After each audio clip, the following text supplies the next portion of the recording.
আপনারা শুনছেন নবকল্লোল প্রেমের গল্প, পাঠে অমৃতা রায়। ৫৫ নম্বর গল্প, বাজে মেয়ে। লিখেছেন শুভ মানস ঘোষ। ফার্স্ট ইয়ারের ক্লাস চালু হতে হতে জুলাই গড়িয়ে আগস্ট হয়ে গেল। ততদিনে গরমের তেজ পড়ে এসেছে, কিন্তু বর্ষা পড়ি পড়ি করেও সুবিধা করতে পারছে না।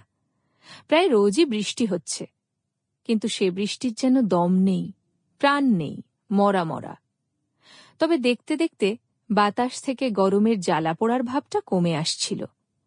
বোধহয় এখানে না হলেও অন্য কোথাও, অন্য কোনোখানে পুরো দমে বর্ষা নেমে গেছে। ফার্স্ট ইয়ার অনার্সের মেয়েরা প্রথম প্রথম কয়েকদিন একদম ছটফট করে না, গোলমাল করে না, বড় বড় চোখে ভয়ে ভয়ে তাকায়, আর ঘর ভর্তি করে ভারী লক্ষ্মী মেয়ের মতো বসে মন দিয়ে ক্লাস করে। এরাও করছে, শুধু একজন বাদে। প্রথম দিকে সুমনেরও নজর এড়িয়ে গিয়েছিল মেয়েটি। সুমন তরুণ অধ্যাপক হলেও একটু ঢিলেঢালা, নরম প্রকৃতির।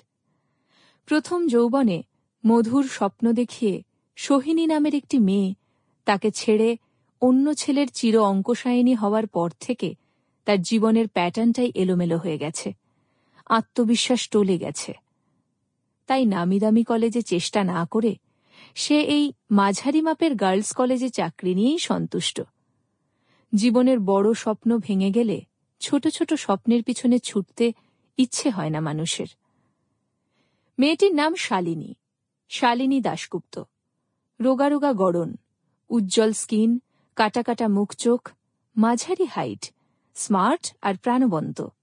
প্রচুর বুদ্ধি আছে, রীতিমতো মেধাবী, কিন্তু পড়াশোনা একদম করে না, রোজই লেট করে ক্লাসে আসে। কি ব্যাপার শালিনী, তুমি রোজ লেট করো কেন? একদিন সুমন তাকে চেপে চুপে ধরল। শালিনী উঠে দাঁড়িয়ে স্মার্টলি উত্তর দিয়েছিল, স্যার, একটা কথা বলবো, বকবেন না তো? না না, বকব না, তুমি নির্ভয়ে বলো। বিচিত্র হাসিতে মুখ ভরে উঠেছিল শালিনীর। বলেছিল, স্যার, সকলেই যদি টাইমলি আসে তাহলে তো লেট কথাটার মানেই হয় না, ডিকশনারি থেকে শব্দটাই তুলে দিতে হয়। এ মেয়ে তো দারুণ কথা বলে। সুমনের তাক লেগে গিয়েছিল।